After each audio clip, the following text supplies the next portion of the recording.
Assalamualaikum warahmatullahi wabarakatuh. Alhamdulillah walhamdulillah thumma alhamdulillah. Wassalatu wassalamu ala rasulillah Sayyidina Muhammad ibn Abdillah wa ala alihi wa sahbihi wa mawalah. Asyhadu an la ilaha illallah wahdahu la syarika lah wa asyhadu anna Muhammadan abduhu wa rasuluh la nabiyya ba'dah. Allahumma salli wa sallim ala Sayyidina Muhammad wa ala alihi wa sahbihi wa man tabi'ahum bi ihsanin ila yaumil qiyamah. Qala Allah Ta'ala fi kitabihil karim, a'udzu billahi minasy syaithanir rajim, idfa' billati hiya ahsanus sayyi'ah. Al-ayah, sadaqallahul azim. Hadratal muhtaramin, para alim, para ulama, wabil khusus kepada Wakil Ketua Majelis Syariah DPP Partai Kiai Haji Abdullah Ubab Maimun Zubair dan Kiai Haji Haris Sodakoh, para masyayikh Partai Persatuan Pembangunan di tingkat provinsi, Kiai Nasafi, Kiai Mansur, Kiai Habib, sedaya kemawon ingkang mboten saged kula sebat setunggal-setunggilipun, Dewan Pimpinan Pusat Partai yang hadir menyertai saya, Wakil Ketua Umum DPP Partai Gus Arwani Tomafi, Wakil Sekretaris Jenderal Kiai Haji Muslih Zainal Abidin Al-Magelangi, siapa?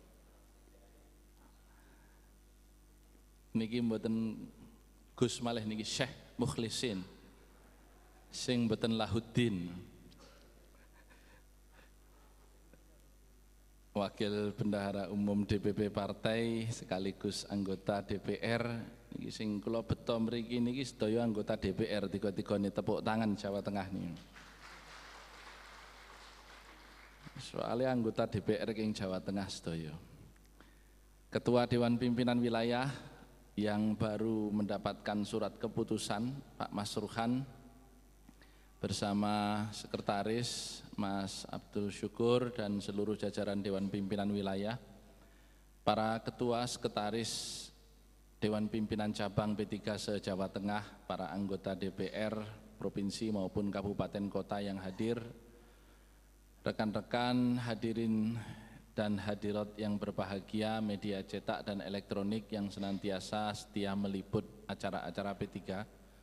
Pertama-tama kita patut memanjatkan puji dan syukur kehadirat Allah, karena setelah sekian lama dinamika dan gelombang pasang dan surut dinamika yang ada di P3, kita akhirnya hari ini bisa bermuara pada rapat pimpinan wilayah yang menyatukan P3 di seluruh Jawa Tengah. Yang kedua, pada kesempatan bulan Syawal, meskipun di penghujung, perkenankan atas nama Dewan Pimpinan Pusat Partai saya menyampaikan ja'alanallahu wa iyyakum minal a'idin wal faizin wa taqabbalallahu minna wa minkum taqabbal ya karim. Mohon maaf lahir dan batin, semoga amal ibadah kita semua diterima Allah Subhanahu wa taala. Yang berikutnya, saya mendapat undangan ini cukup mendadak dari Ketua Dewan Pimpinan Wilayah, karena pekan lalu kebetulan saya menghadiri halal bihalal sekaligus bimbingan teknis yang diselenggarakan DPW Jawa Timur di Surabaya. Kemudian Ketua Wilayah, Gus, kalau tanggal 3 diadakan rapat pimpinan wilayah bagaimana? Monggo saja, bisa hadir insya Allah. Sepanjang tidak ada uzur syar'i, saya akan meletakkan undangan-undangan partai itu pada prioritas nomor 1 dalam jadwal saya. Saya perlu sampaikan pada kesempatan ini beberapa hal, khususnya kepada para kiai, para organisator, fungsionaris partai yang hadir. Saya kira ada 3 hal pokok yang ingin saya sampaikan. Yang pertama tentu kaitannya dengan perkembangan politik nasional yang ini semua sebagai politisi kita semua harus ikuti, terutama perkembangan peraturan-peraturan yang terkait dengan pengorganisasian pemilu dan partai politik. Yang kedua, perkembangan keislaman kita, karena sebagai partai politik yang berasas Islam, wajib hukumnya kita menengok kepada perkembangan asas kita dalam keseharian.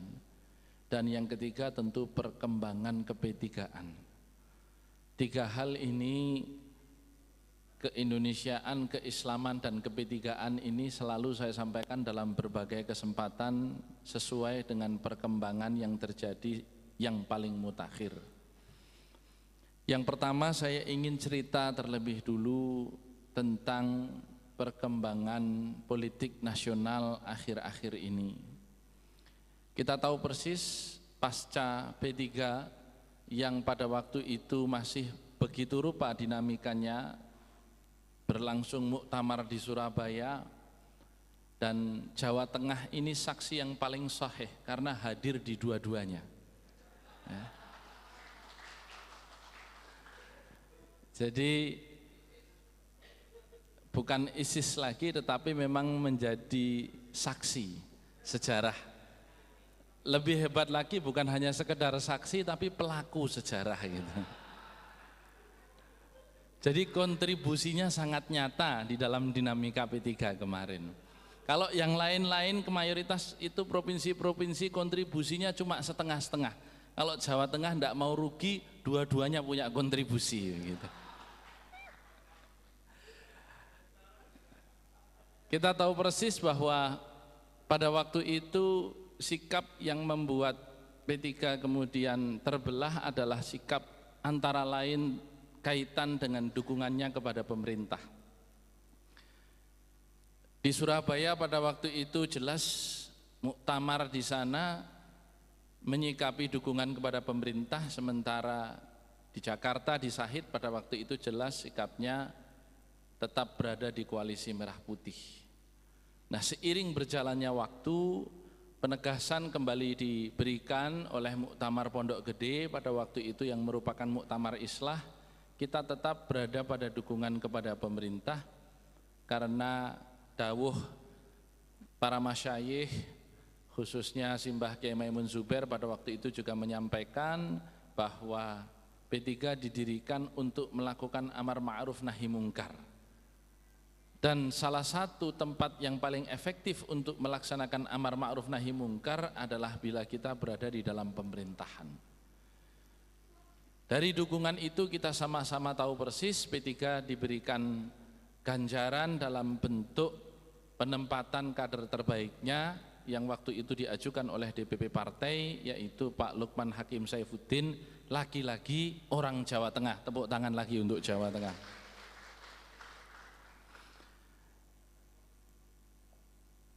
Namun kita juga tahu persis bahwa apa yang disebut sebagai koalisi merah putih hari ini sudah tidak ada lagi, koalisi Indonesia Hebat juga sudah tidak ada lagi. Yang ada hari ini adalah partai-partai politik yang sama-sama mendukung pemerintah. Kalau mau disebut menjadi KP3, koalisi partai politik pendukung pemerintah, tetapi kalau tidak mau disebut, ya wong mayoritas memang sudah mendukung pemerintahan ini. Bahkan pekan lalu kita disodori satu pertunjukan yang selama 32 tahun semasa Orde Baru selalu dipertunjukkan, yaitu kebulatan tekad yang dilakukan oleh salah satu partai politik yang datangnya belakangan gitu. Ini belakangan tapi ngusungnya paling duluan gitu. Nah, ini saya bilang sama kawan-kawan di Partai Golkar, memang kalau Golkar sudah ahlinya, soalnya sudah terbiasa 32 tahun membacakan kebulatan tekad untuk Pak Harto, saya bilang gitu. Masing-masing partai politik memiliki gayanya dan kita tidak harus juga sama. Kalau Golkar mengenakan gaya yang demikian, mungkin gaya P3 beda lagi. Karena itu marilah kita tetap berada pada identitas kita, karena itulah yang membedakan diri kita dengan partai-partai yang di luar P3. Dari dukungan yang kemudian didapat dari partai-partai politik secara mayoritas ini, terakhir Golkar dan Partai Amanat Nasional, di mana PAN juga menempatkan kadernya di kabinet pada reshuffle yang terakhir, maka bisa dipastikan bahwa pemerintah hari ini berada dalam posisi politik yang terkuat sejak terpilih pada bulan Oktober 2014 yang lalu dilantik. Maka tidak ada lagi istilah destabilitas politik yang dimulai oleh P3 dengan menggoyang bandul keseimbangan politik pada waktu itu, ternyata kemudian diikuti oleh partai-partai lain. Jadi sesungguhnya yang mendobrak kemudian terjadinya keseimbangan politik ini berubah adalah Partai Persatuan Pembangunan, dan itulah kehebatan kita. Hari ini sudah tidak ada KIH, tidak ada KMP. Yang ada adalah pemerintah yang kita berada di sana memang belum mendapatkan semuanya, tetapi sebagaimana kaidah yang selalu kita pelajari di pondok-pondok, ma la yudraku kulluh la yudraku kulluh. Lek gak iso entuk kabeh, ya ojo ditolak kabeh, kira-kira begitu. Nah, karena kita tidak bisa dapat banyak menteri, ya sudah, dapat menteri yang ada saja sementara ini Kementerian Agama. Tinggal bagaimana kita sebagai partai politik mampu membuktikan keberadaan P3 yang menempatkan kadernya di Kementerian Agama itu tidak lagi menjadikan persoalan, tetapi justru menjadi bahagian dari solusi persoalan-persoalan kebangsaan dan keagamaan. Karena hitam putihnya kementerian ini, maju tidaknya akan berdampak secara langsung kepada partai politik yang memberikan atau menempatkan kadernya. Maka mari kita sama-sama menyukseskan tugas-tugas Pak Lukman Saifuddin di Kementerian Agama ini, agar orang kemudian juga melihat, oh ternyata ketika dipegang kader P3, kementerian ini menjadi lebih baik dibanding sebelum-sebelumnya. Perkembangan yang kedua terkait dengan partai politik adalah perkembangan terkait dengan pengorganisasian pemilu. Kita tahu persis agenda terdekat kita sebagai partai politik tahun 2017 yang akan datang. Tanggal 15 Februari akan diadakan pemilihan kepala daerah serentak gelombang kedua. Di Jawa Tengah ada beberapa kabupaten, ada Cilacap, Banjarnegara, Jepara, Brebes, yang kesemuanya itu hukumnya wajib untuk kita ikhtiarkan P3 mendapatkan kemenangan. Hari ini dari Sabang sampai Merauke kita hanya memiliki 17 bupati dan wali kota dari 517 kabupaten dan kota seluruh Indonesia. Di tingkat provinsi kita terakhir kemarin masih memiliki gubernur di Kalimantan Selatan, sudah 2 periode, yang terakhir hari ini gubernurnya non partai karena diusung rame-rame oleh semua partai politik, sehingga kita tidak memiliki jabatan atau kader yang duduk sebagai gubernur. Kalau wakil jumlahnya masih akan lebih banyak lagi. Tetapi yang ingin saya katakan adalah pada posisi kepala daerah. Di depan kita tahu persis ada slogan, ada semangat, ada tekad untuk menjadikan partai ini sebagai 3 besar. Tadi di bawah Gus Subab kok ngoyo-woro nggih Gus. Saya ingin menegaskan dan mari kita menengok sejarah ke belakang. Kalau 3 besar ini adalah satu posisi yang pernah kita duduki. Jangan bicara 3 besar pada Orde Baru, wong partainya memang cuma 3. Tapi 3 besar pada pemilu reformasi. Masih segar dalam ingatan kita, tahun 99 dan 2004, secara nasional P3 mendapatkan 58 kursi dan kita berada posisi ketiga di DPR pada waktu itu. Tahun 99 juaranya PDI Perjuangan, nomor 2 Golkar, kita nomor 3. Tahun 2004 juaranya Golkar, nomor 2 PDI Perjuangan, kita nomor 3. Hanya 2009 dan 2014 saja kemarin kita kurang beruntung. Jadi kalau dari kacamata statistik, dari ilmu teori kemungkinan P3 untuk kembali ke posisi 3 besar, dari 4 kali kita 2 kali berada posisi 3 besar, itu 50%. Sehingga ini bukan angan-angan, tetapi ini adalah sebuah keinginan untuk kembali kepada kekuatan dan elan vital partai yang pernah kita punyai pada masa-masa yang lalu.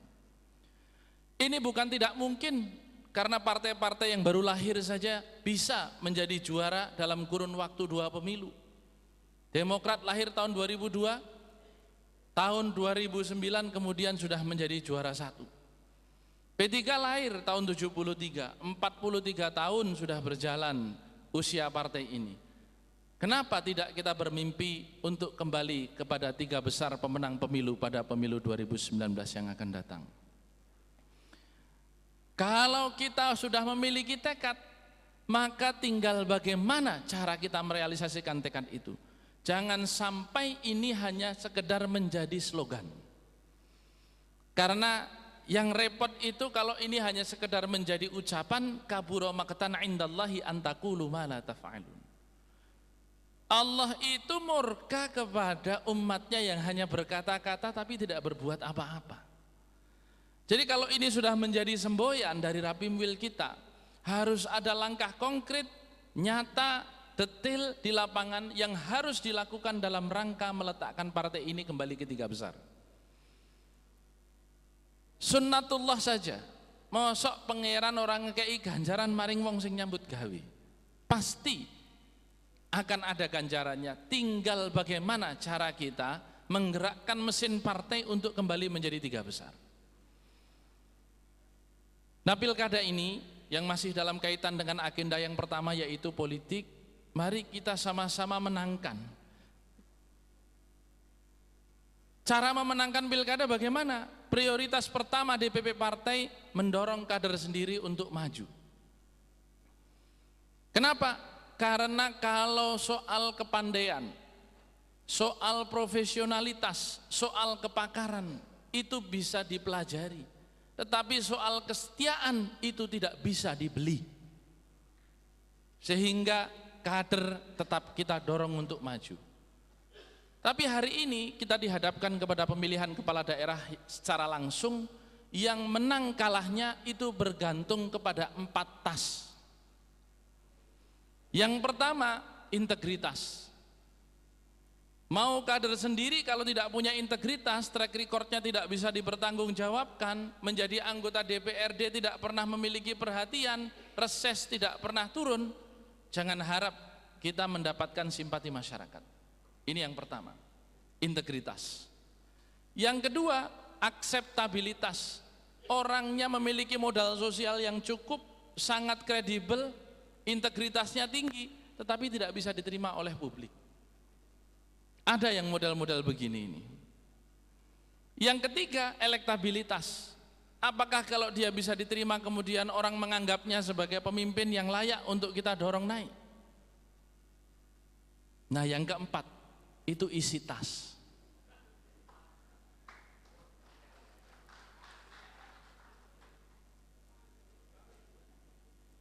Tidak mungkin kita maju kalau kita tidak memiliki modal finansial yang cukup. Tidak harus milik kita sendiri, tetapi ada kesungguhan dari seluruh kader partai. Ketika ada kader yang ditugaskan oleh partai untuk maju, semua nyonggo. Ini yang saya maksud isi tas tadi. Karena yang namanya perjuangan dimanapun itu membutuhkan biaya. Bahkan Rasul pun ketika mendakwahkan Islam pada waktu itu menggandeng orang-orang kaya. Nah, karena itu pada kesempatan ini kader sendiri kita dorong untuk maju. Kalau tidak ada, tentu kita melihat kepada orang-orang yang tidak harus dari Partai Persatuan Pembangunan, tetapi memiliki 4 tas tadi yang saya sebutkan. Integritas, akseptabilitas, elektabilitas, dan isi tas. Hari ini kita membutuhkan orang-orang yang memang ketika akan duduk itu mendharma baktikan hidupnya. Syaratnya satu, jangan cari kembalian dari isi yang kemudian keluar dari tas tadi. Sehingga memang berpolitik itu adalah mengabdi kepada umat. Dan kalau khadimul ummah akhiruhum syurubah. Pemimpin umat itu minumnya yang terakhir, makannya yang terakhir. Maka pada konteks ini orang-orang yang ingin mengabdi pulang kepada kampung halamannya setelah dia berhasil, mungkin karena merantau di mana, ini yang kita usung, yang kita dukung, sehingga dengan demikian menjadi milik semua partai politik. Kok tidak ada juga orang yang seperti ini, yang ada kader partai lain? Ya sudah, kita membangun kesepakatan politik. Anda berasal dari partai yang berbeda dengan P3, tentu kalau duduk akan membesarkan partainya. Apa yang bisa dilakukan dalam konteks ini bersama P3 agar kami memiliki alasan yang kuat kepada DPP partai untuk menetapkan Anda, karena kami mendapatkan amanat untuk menjadi 3 besar pemenang pemilu 2019. Ini harus hitam di atas putih. Wong yang sudah tertulis dan ditandatangani saja masih bisa diingkari, apalagi yang tidak tertulis. Nanti la salam wala kalam, nggak ada lagi ceritanya ke depan, ke belakang. Jadi harus tertulis. Nah, kalau ini sudah proses penjaringan dilakukan dengan pola seperti ini, maka DPP partai nanti pada saatnya tinggal menerbitkan rekomendasi sesuai dengan proses yang berlalu, dan tentu tidak ada niat daripada DPP partai dalam memilih si A si B, kecuali dalam rangka kebesaran Partai Persatuan Pembangunan dan Kebaikan dari kabupaten kota yang akan diwakilinya. Ini proses pilkada, berlangsung tahun 17, berlangsung tahun 18, dan ini harus sama-sama kita sukseskan. Sekurang-kurangnya kalau kita mau jadi 3%, setiap provinsi itu setidaknya 3 orang kader P3 duduk sebagai bupati dan wali kota, sehingga seluruh Indonesia 34 provinsi bisa sekurang-kurangnya 100 kader P3 yang duduk di sana. Baru tanda-tanda P3 akan naik sebagai 3 besar itu terasa pada pilkada putaran 17 dan 18 yang akan datang. Ini kaitan dengan kalender politik nasional pilkada. Undang-undangnya sudah direvisi, peraturan KPU-nya baru terbit kemarin, dan saya tegaskan bahwa apa yang kemarin terjadi pada tahun 2015 dengan pilkada serentak gelombang pertama tidak lagi terjadi pada tahun 2017 ini. Untuk partai-partai yang berkonflik, jelas undang-undang mewajibkan hanya berpegang kepada keputusan administrasi negara yang terakhir yang diterbitkan oleh Menteri Hukum dan HAM sebagaimana hasil Muktamar Pondok Gede kemarin. Ini saya perlu tegaskan, kok masih ada sebahagian sangat kecil yang khawatir. Tidak perlu khawatir, karena inilah yang sekarang sudah menjadi norma di dalam undang-undang, dan inilah yang akan kita jalani menuju pendaftaran tanggal 19 sampai 23 September yang akan datang. Ini kaitan dengan peraturan-peraturan terkait dengan pengorganisasian pemilu yang sekarang sedang hangat menjadi wacana di DPR RI sana adalah undang-undang pemilu. Ini yang masih perlu kita seriusi. Jadi Pak Mas Ruhan, nanti mungkin perlu ditanyakan kepada seluruh terutama anggota DPRD Kabupaten Kota, kira-kira dari sistem pemilu yang ada, yang sekarang bandulnya itu antara proporsional terbuka seperti yang kita jalankan dalam beberapa pemilu terakhir ini, dengan proporsional tertutup sebagaimana diwacanakan oleh sebahagian dari kalangan pemerintahan, ini kira-kira untuk P3 ini mana yang lebih manfaat, mana yang lebih sedikit mudarat. Ini saya terus mempertanyakan kepada seluruh kader-kader setiap turun, supaya DPP partai juga tidak salah ambil keputusan. Kira-kira kalau hanya nyoblos gambar atau logo partai, bagi P3 ini lebih menguntungkan, lebih memperkuat, atau lebih memperlemah?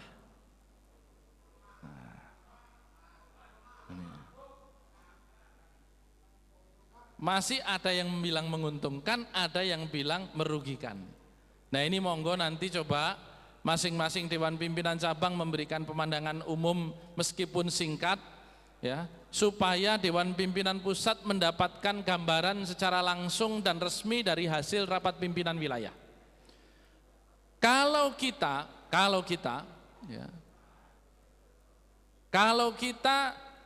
mengambil posisi proporsional tertutup itu sebagai hal yang menguntungkan untuk partai, maka semua harus tetap nyengkuyung bersama-sama meskipun dia tidak pada urutan nomor 1. Ini yang harus diyakinkan.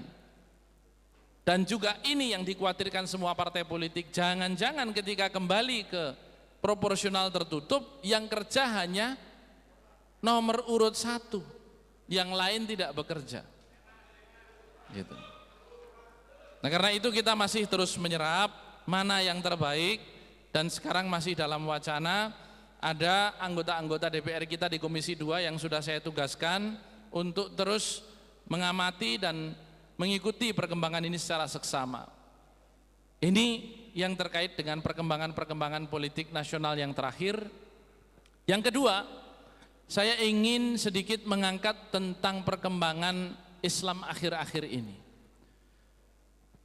Bapak Ibu saudara-saudara sekalian, kita tahu persis di Jakarta sekarang sedang berlangsung World Islamic Economic Forum yang berada di bawah payung Organisasi Konferensi Islam. Menteri Keuangan kita yang baru, Bu Sri Mulyani, kemarin mengatakan Indonesia sangat patut menjadi contoh dari negara-negara Islam dalam melaksanakan praktek ekonomi berbasis syariah. Tapi yang menjadi pertanyaan dan juga otokritik kepada kita semua, setelah 23 tahun ekonomi syariah dipraktekkan dengan perbankan syariah, ternyata pangsa pasar syariah di dalam perbankan nasional itu hanya 4%. Sementara Malaysia yang usia ekonomi syariah melalui undang-undang perbankan syariahnya baru 13 tahun, sudah 25%. Artinya apa? Umat Islam di Indonesia sendiri tidak banyak yang merasa perlu dan fardu ain untuk kepada perbankan syariah. Ini tentu introspeksi kepada kita sendiri. Sakjane ekonomi syariah itu dibutuhkan atau tidak oleh umat Islam di Indonesia? Wong sudah tersedia, nyatanya juga tidak banyak yang bergeser ke perbankan syariah. Nah, karena itu saya perlu ingatkan kepada kita semua bahwa wajah Indonesia itu adalah wajah Islam. Karena mayoritas penduduk Indonesia umat Islam. Wajah Islam di Indonesia adalah wajah Islam di dunia. Karena 1/7 umat Islam dunia itu ada di Indonesia. Dan kita hari ini adalah negara dengan penduduk Islam terbesar di dunia. Karena itu baik buruknya Indonesia adalah baik buruknya Islam. Baik buruknya Islam di Indonesia adalah baik buruknya wajah Islam di dunia. Akhir-akhir ini radikalisme dan terorisme kita lihat kemudian mewarnai pemberitaan media-media utama dunia. Mereka tidak merupakan kelompok mayoritas, tetapi mereka mendapatkan porsi pemberitaan mayoritas.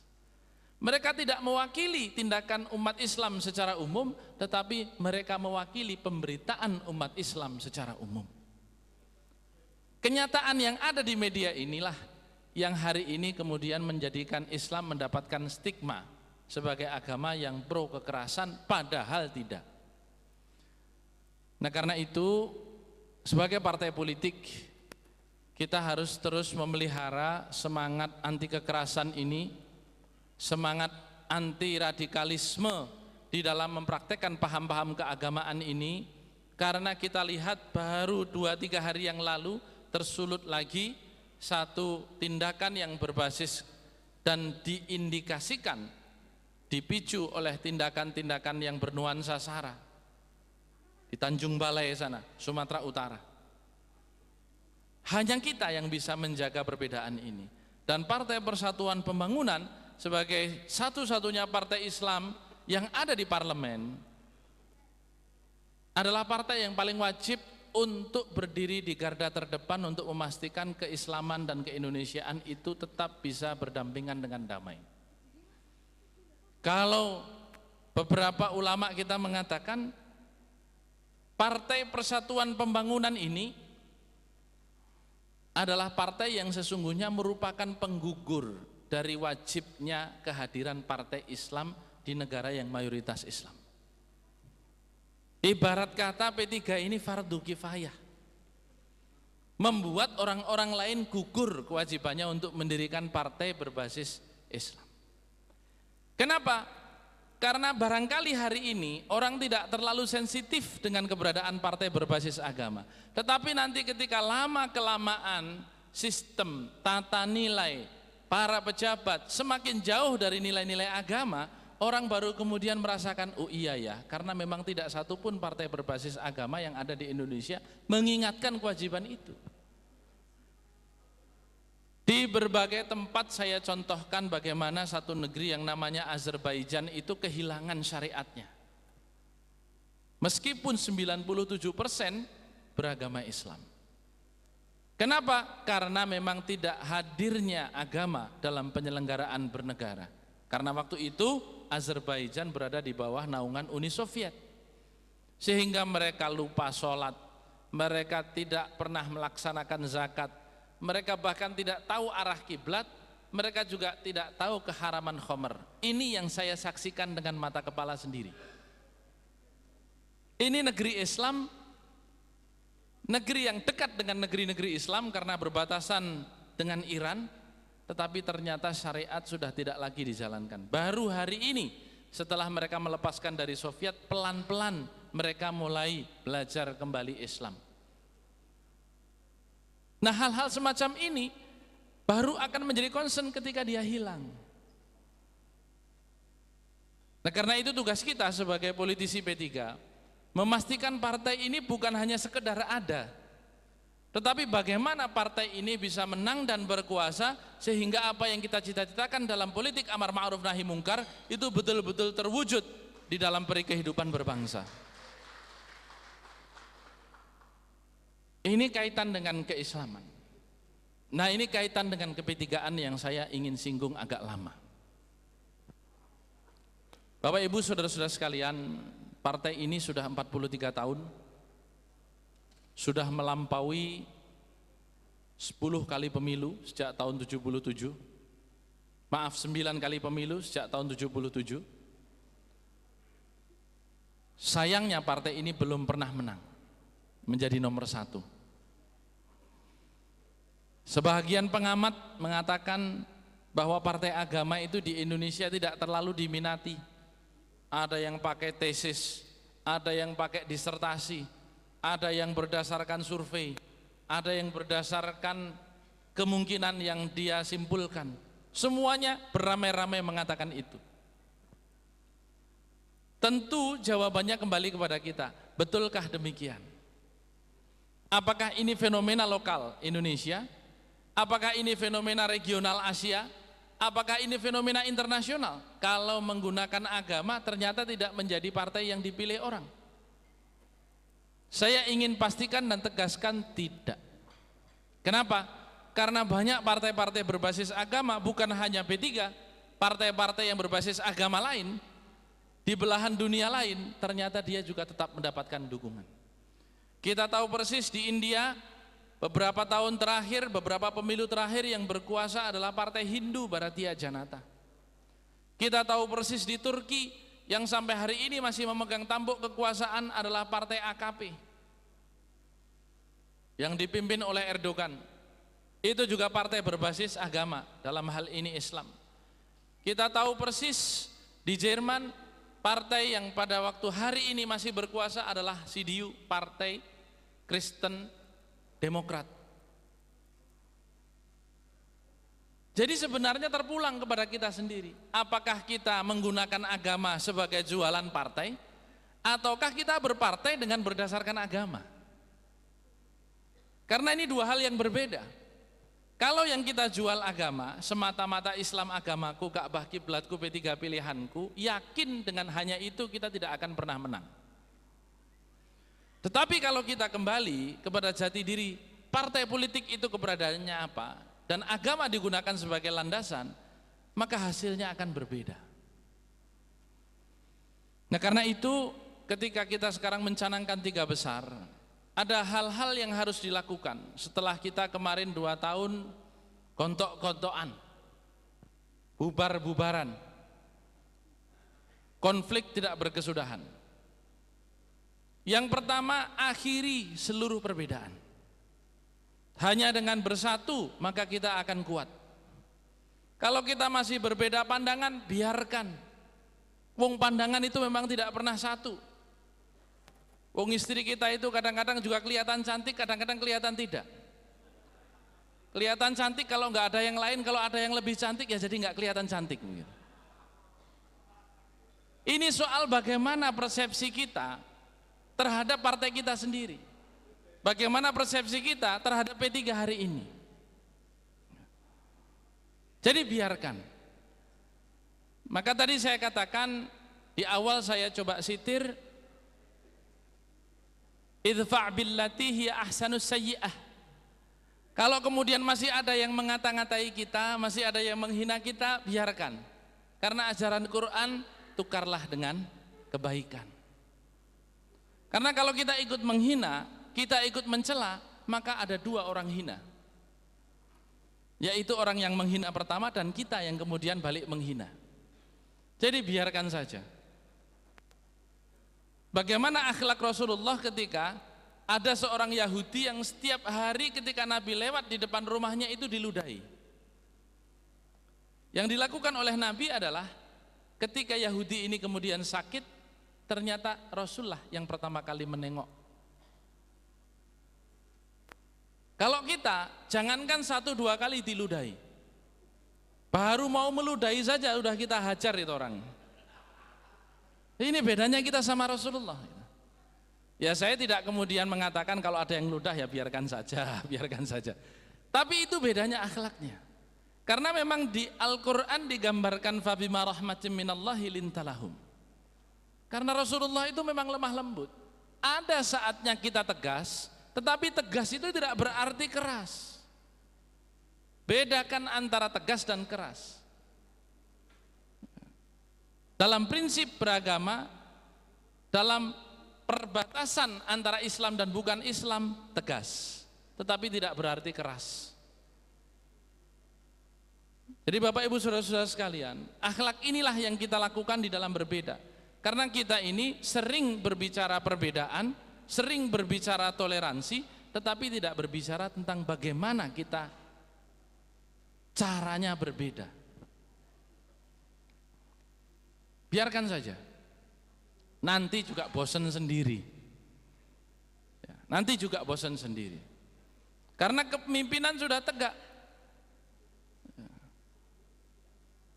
Kalau kemudian kita masih terus-menerus berpikir ke samping, kita berpikir ke belakang, maka agenda-agenda besar partai dalam rangka mewujudkan 3 besar tidak akan pernah bisa kita lakukan dengan baik.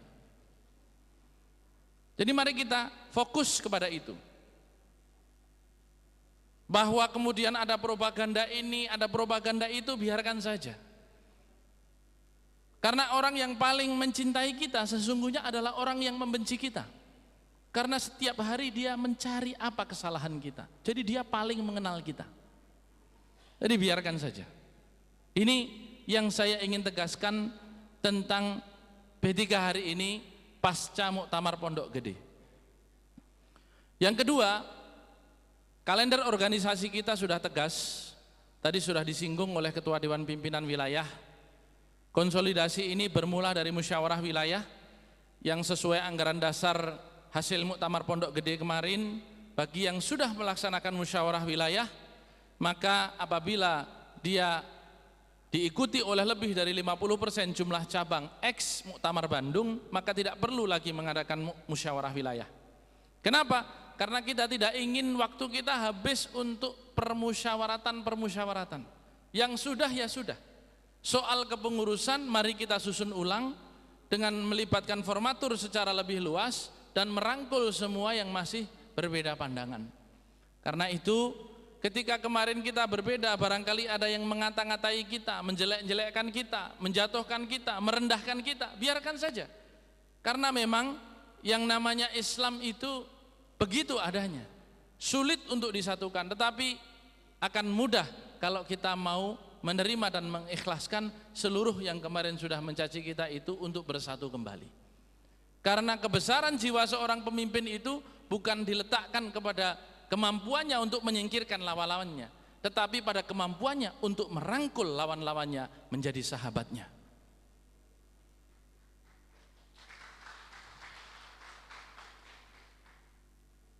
Marilah kita tiru akhlak Rasulullah, di mana seluruh musuhnya menjadi sahabat.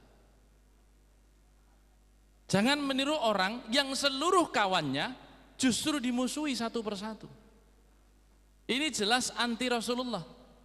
Wong Rasulullah itu semua yang tadinya musuh kemudian menjadi sahabat. Sayyidina Umar itu kan salah satu musuh berat Rasulullah, tetapi oleh Rasulullah didoakan supaya bergabung dan kemudian mendapatkan hidayah. Nah, karena itu jangan bosan kita mengajak, jangan bosan kita untuk merangkul. Kenapa?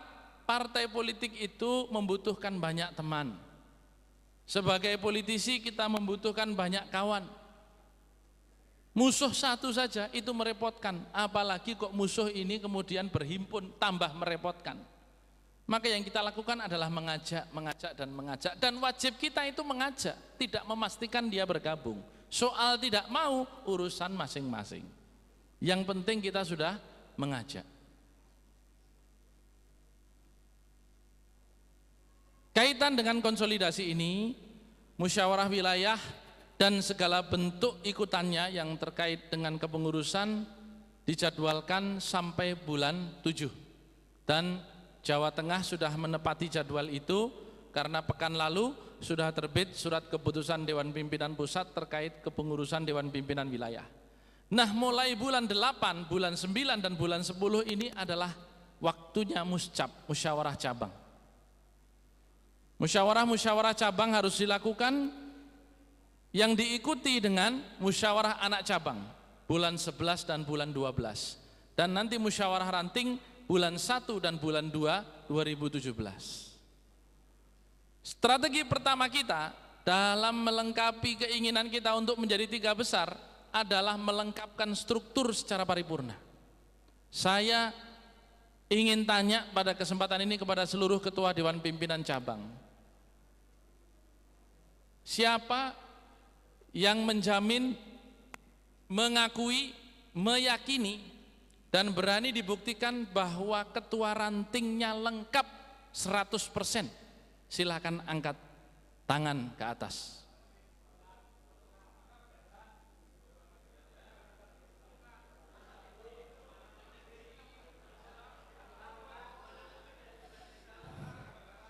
Ketua ranting yang bisa dilaporkan kepada Dewan Pimpinan Wilayah dan Dewan Pimpinan Pusat Partai lengkap, tidak bolong satupun.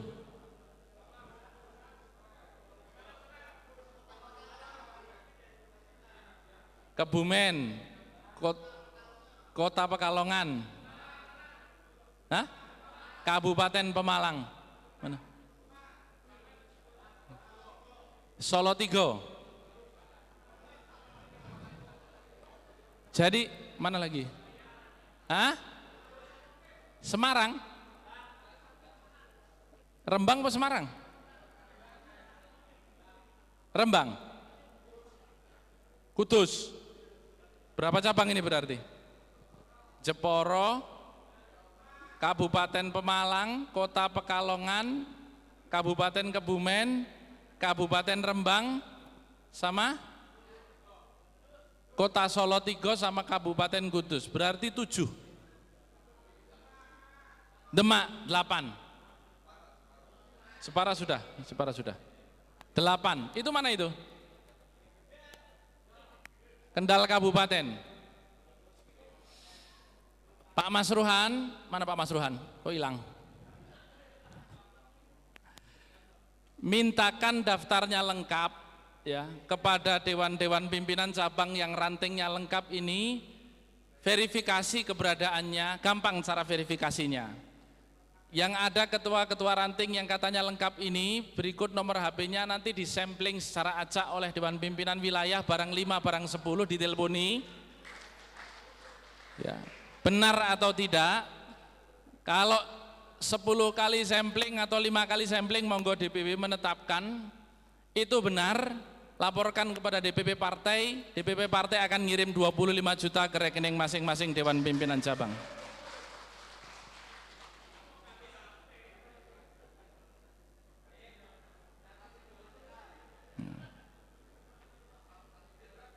35 kabupaten kota yang mengaku, ini baru mengaku loh ya, yang mengaku lengkap cuma 8 kabupaten kota ya. Ojo terus nyusul rumangsa untuk selawe juta terus kabeh nyusul lah pendungi ya. Itu. Coba ini Jawa Tengah, saya hari Jumat kemarin di Jawa Timur, hari Sabtu kemarin di Jawa Timur, saya tanya 38 kabupaten kota di Jawa Timur yang mengaku lengkap, itu hanya 1 kabupaten, Situbondo. Memang kita di sana mendapatkan 11 kursi, terbanyak, juara se-Indonesia. Saingannya Rembang. Hanya 1 itu, 38 kabupaten kota. Hanya 1. Jawa Tengah masih baik. Ya, 8 dari 35 kabupaten kota. Itu yang ngaku. Ya, yang ngaku. Ya. Belum ketahuan benar atau tidak. Nanti bidang OKK DPW Pak Sahir diverifikasi betul, laporkan kalau sudah lengkap, Gus ini lengkap, nanti biar oleh DPP partai minta nomor rekeningnya DPC, kirim 25 juta.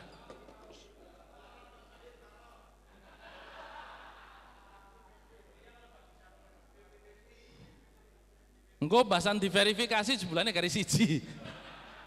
Repot ya. Engko alasannya ketua rantingnya mati. Jadi ini strategi pertama adalah melengkapkan struktur kita. Ya, struktur kita dilengkapi.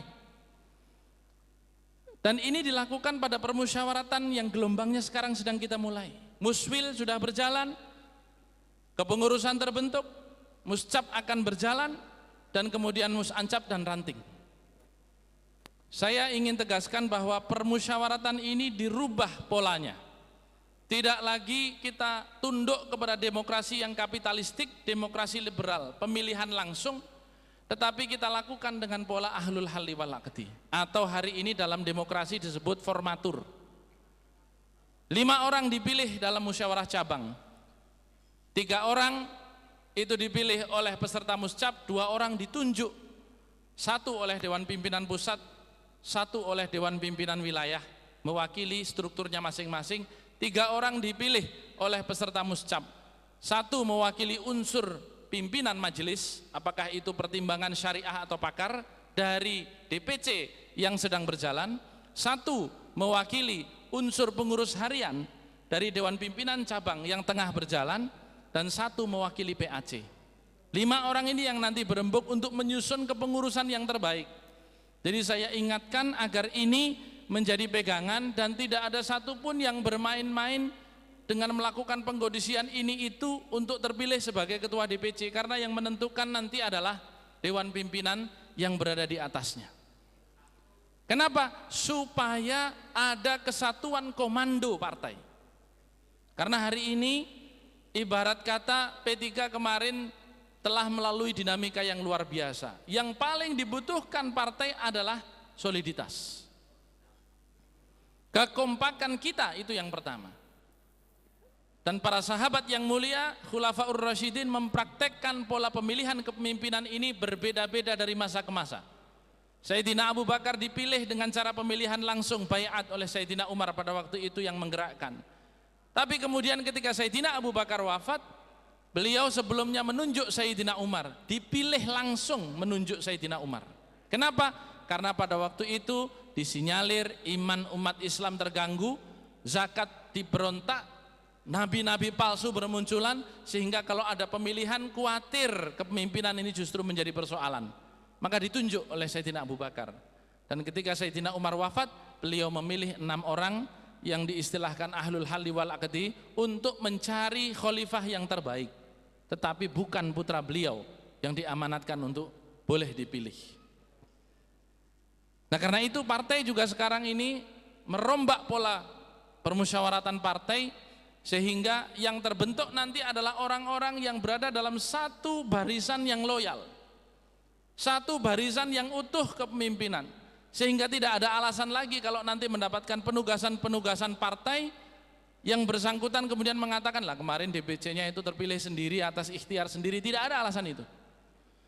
Bagi ketua DPC partai yang sudah 2 periode sesuai anggaran dasar, tentu tidak bisa untuk duduk kembali. Supaya apa? Ada perubahan, ada regenerasi, ada kaderisasi. Bagi kepengurusan DPC partai yang masih 1 periode, maka silahkan kalau kemudian merasa masih pantas untuk duduk lagi. Tetapi ingat bahwa kepemimpinan ini adalah amanah, dan amanah ini akan dipertanggungjawabkan. Saya meminta ini semua untuk mengembalikan kita kepada bagaimana kepemimpinan itu dijalankan dalam Islam. Bagi saudara-saudara sekalian yang kemarin kursinya naik, adalah pantas untuk diberikan kesempatan memimpin lagi. Tapi bagi saudara-saudara sekalian yang kemarin kursinya turun, sebaiknya tanpa diminta, berikan kepada orang lain yang lebih pantas untuk memimpin partai ini.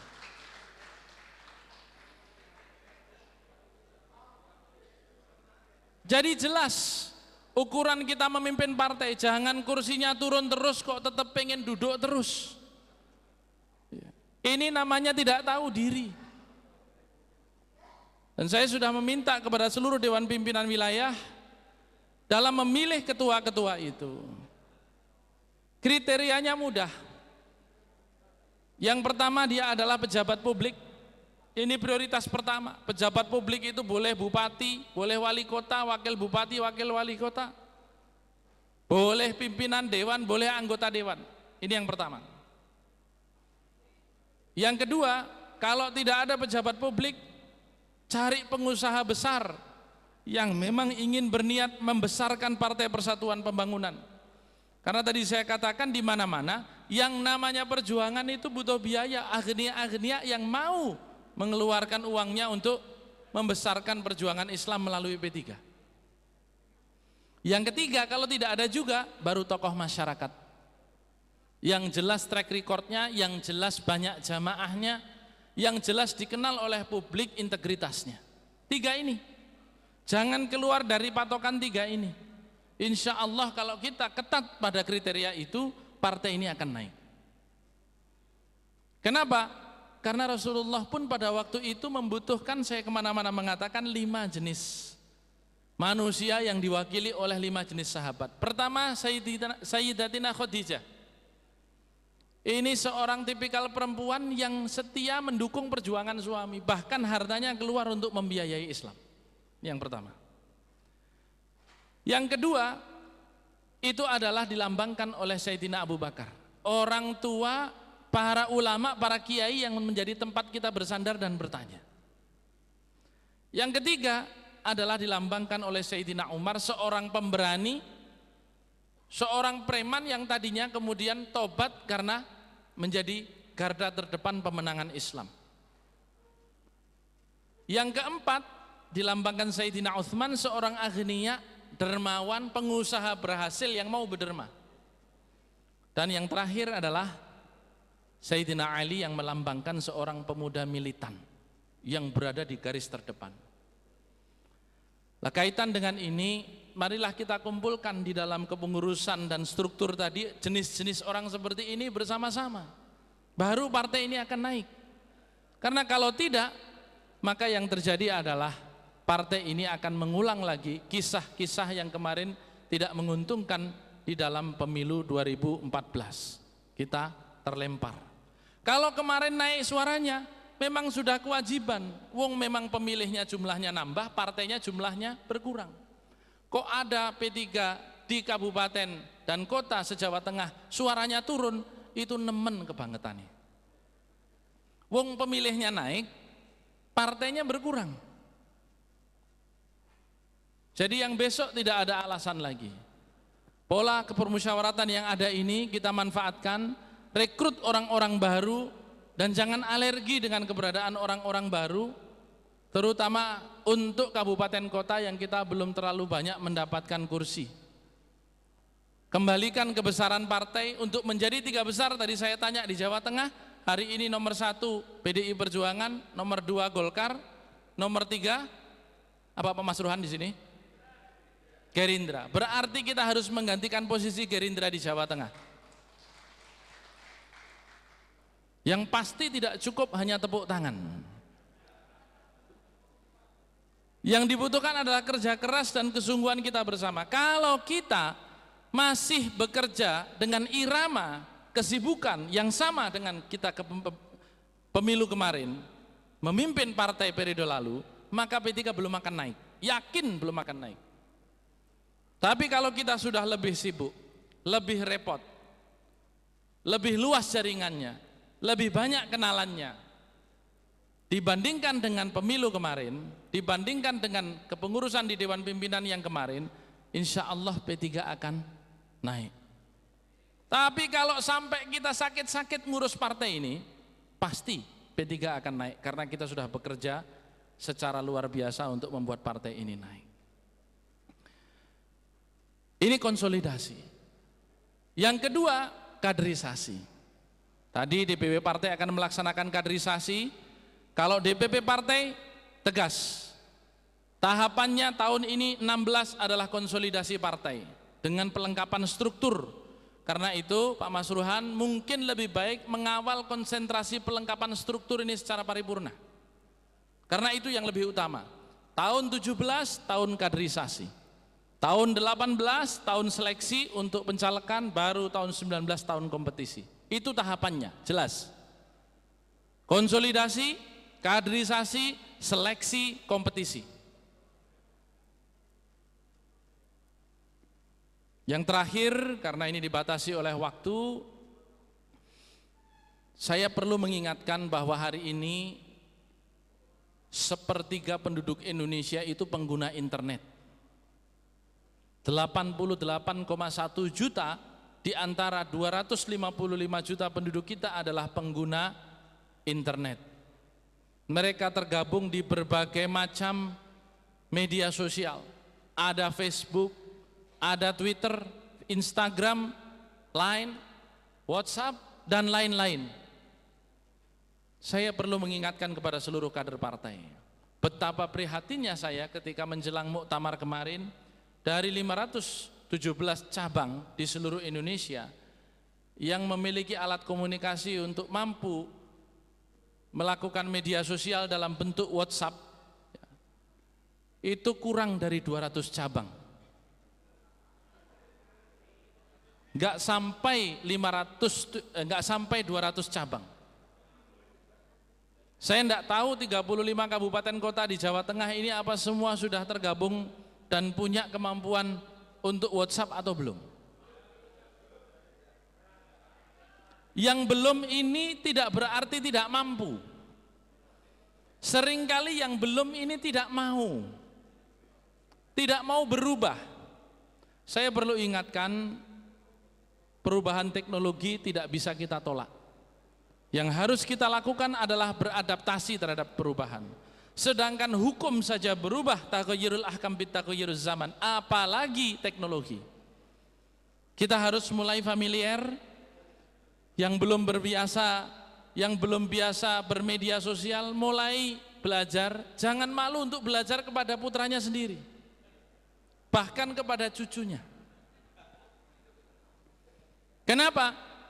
Karena ini perubahan yang tidak bisa kita tolak, dan mereka adalah 30% pemilih yang nanti akan memilih partai politik pada 2019.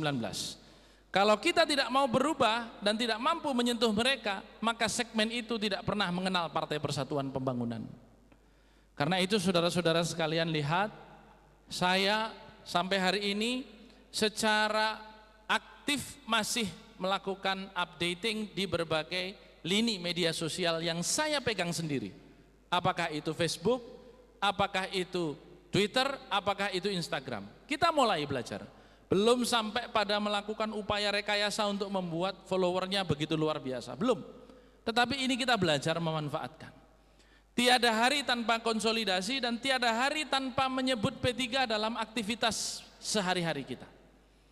Kalau seluruh ketua sekretaris cabang se-Jawa Tengah bisa mengupload, bisa mengangkat, menyiarkan apa yang dilakukan untuk P3 hari ini setiap hari, meskipun itu hanya satu kegiatan, meskipun kita hanya sekedar mancing di kolam, sebut kata P3 di situ, insya Allah P3 ini di dunia maya akan lebih bergema. Berdasarkan pantauan DPP Partai melalui software yang kita memang lakukan secara khusus, aktivitas media sosial yang menyebut nama P3 atau Partai Persatuan Pembangunan dari 10 partai politik yang ada di parlemen ini, P3 masih belum masuk 5 besar. Itu baru media sosialnya. Bagaimana kita mau 3 besar? Wong media sosialnya saja belum masuk 5 besar. Nah, karena itu saya meminta kepada seluruh ketua Dewan Pimpinan Cabang, sekretaris, para fungsionaris partai, mulailah untuk mengupload. Kok kemudian dikatakan narsis? Ya memang ini lagi zamannya. Maka ada tongsis, tongkat narsis. Supaya kita kalau nggak ada orang yang moto-moto sendiri. Itu gunanya. Supaya apa? Semua orang tahu apa yang kita lakukan. Karena dalam politik itu apapun yang Anda lakukan, kalau itu tidak dimediakan, nggak ada gunanya. Tapi meskipun Anda sendiri, kemudian itu diberitakan ke seluruh dunia, itu akan menjadi sesuatu yang lebih bernilai. Acara di ruangan ini segini banyak orangnya, kok tidak sempat keluar besok di koran-koran yang ada di Semarang, ya nggak akan ada banyak manfaatnya. Tapi saya pidato sendiri, nggak ada orangnya, audiensnya di sini, kok wartawan meliput semua, besok keluar, itu akan menjadi sesuatu yang hebat. Meskipun sakjane kurang gawean pidatoni wartawan, kan begitu. Tapi itulah politik, karena politik adalah persepsi. Dan kita sebagai politisi bermain di ranah persepsi. Nah, itu karenanya saya minta kepada seluruh fungsionaris partai, mulai biasakanlah. Nah, karenanya dengan kaitan itu saya ingin memberikan penghargaan kepada salah satu kader P3 di Jawa Tengah yang paling proaktif dalam melakukan uploading, dalam melakukan tanggapan di media sosial.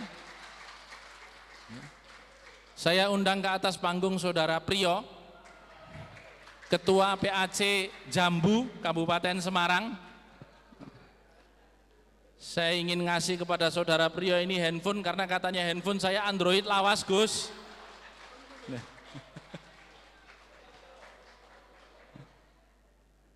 Nah. Ini nggak lama langsung diupload ini fotonya ini. Matur nuwun Mas Priyo. Ini adalah salah satu bentuk kader yang nyata-nyata melakukan aktivitas sebisa yang dia lakukan. Siapapun diupload, kegiatan apapun diolah. Kalau semua ketua PAC seperti Mas Priyo ini, saya yakin untuk menjadi 3 besar di Jawa Tengah hanya soal waktu saja di Jawa Tengah. Karena itu saudara-saudara sekalian, marilah kita mulai membiasakan diri. Insya Allah nanti pada bulan September DPP Partai akan mengadakan bimbingan teknis, mengundang seluruh anggota DPRD se-Indonesia, baik kabupaten kota maupun provinsi, hadir di Jakarta untuk kita berikan penyeragaman visi, misi, dan program-program partai dalam rangka program parlementarian partai. Dan salah satu menunya adalah bagaimana menggunakan media sosial untuk mensosialisasikan partai kita yang tercinta. Bagaimana mendigitalisasi Partai Persatuan Pembangunan sehingga menjadi partai yang memiliki peran yang terdepan dalam digital politics. Orang-orang seperti Saudara Priyo inilah yang menghidupkan. Kalau itu dilakukan semua PAC, kemudian bisa diturunkan lagi di tingkat ranting, tingkat kelurahan, maka partai ini akan luar biasa. Nah, karena itu kepada Ketua Sekretaris DPC, ini yang masih kita mintakan dari waktu ke waktu, mulailah aktif, mulailah melakukan pengenalan media sosial, karena dengan cara inilah salah satu cara yang termudah dan termurah kita membesarkan Partai Persatuan Pembangunan. Terakhir, Bapak Ibu Saudara-saudara sekalian, saya ingin mengingatkan kepada kita semua bahwa pemilu 2019 tidak lama lagi. Tinggal 3 tahun, kalau dihitung dari hari ini bahkan sudah tidak sampai lagi. Sekarang sudah tahun 16, pemilu bulan April 2019. Kalau kita terlena dengan masih berhitung banyaknya 3 tahun, maka kita akan ditinggal oleh partai-partai politik yang lain. Apa yang kita lakukan hari ini semua partai politik yang lain melakukan. Apa yang hari ini kita mediakan, mereka juga memediakan.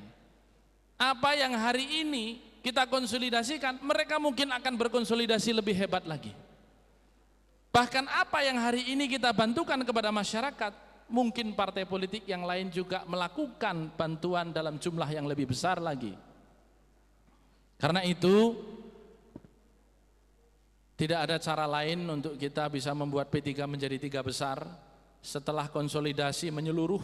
Dan saya minta musyawarah rantingnya kalau tidak bisa dilaksanakan, tunjuk. Karena yang namanya ketua ranting itu setara dengan lurah.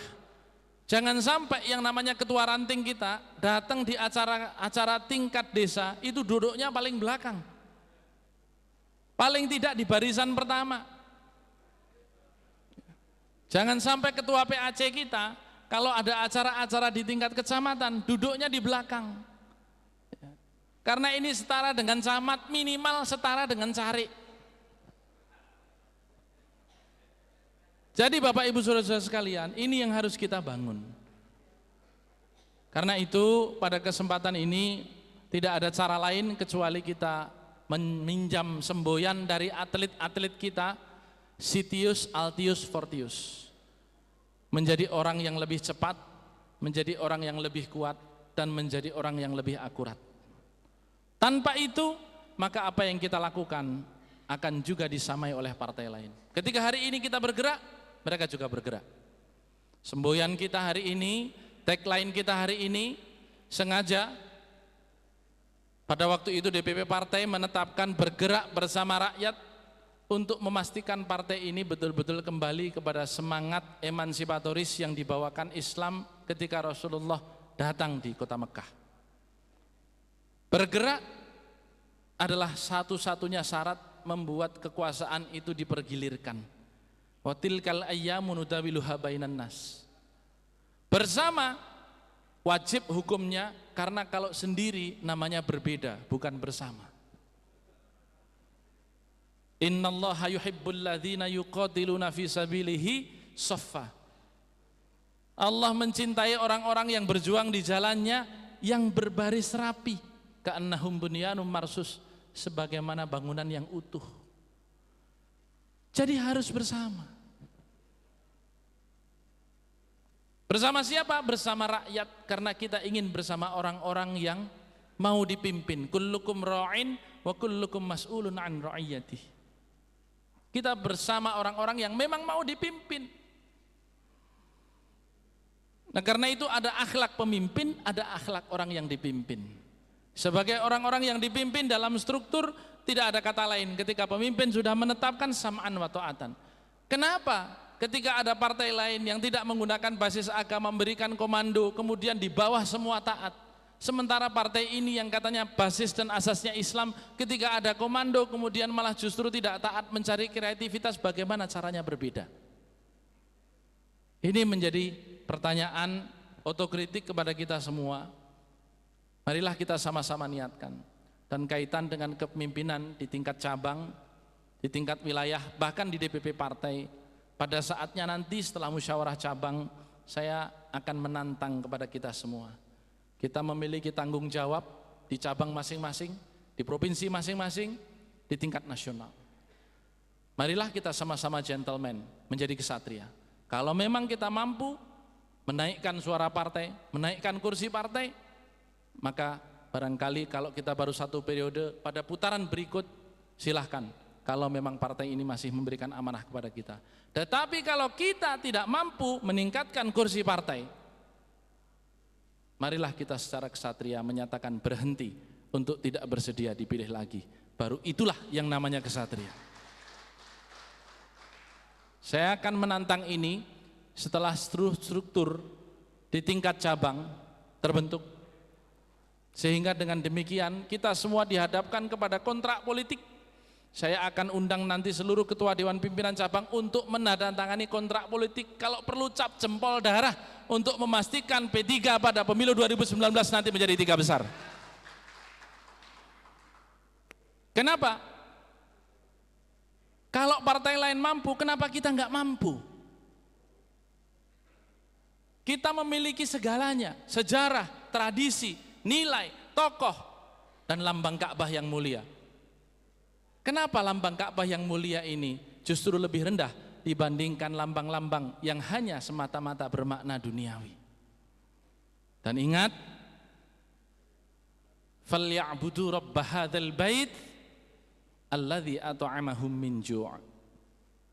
Sembahlah Tuhan rumah ini, dan Allah itu disembah alladzi at'amahum min ju', karena memberikan makan dan menjaga dari kelaparan. Jadi Allah itu disembah yang pertama karena faktor ekonomi. Karena itu bergerak bersama rakyat itu bermakna bahwa seluruh kader Partai Persatuan Pembangunan harus betul-betul menjadi mata, hati, dan telinga rakyat. Setiap pergerakannya itu mencerminkan kehendak rakyat, dan setiap yang disuarakannya itu adalah suara rakyat.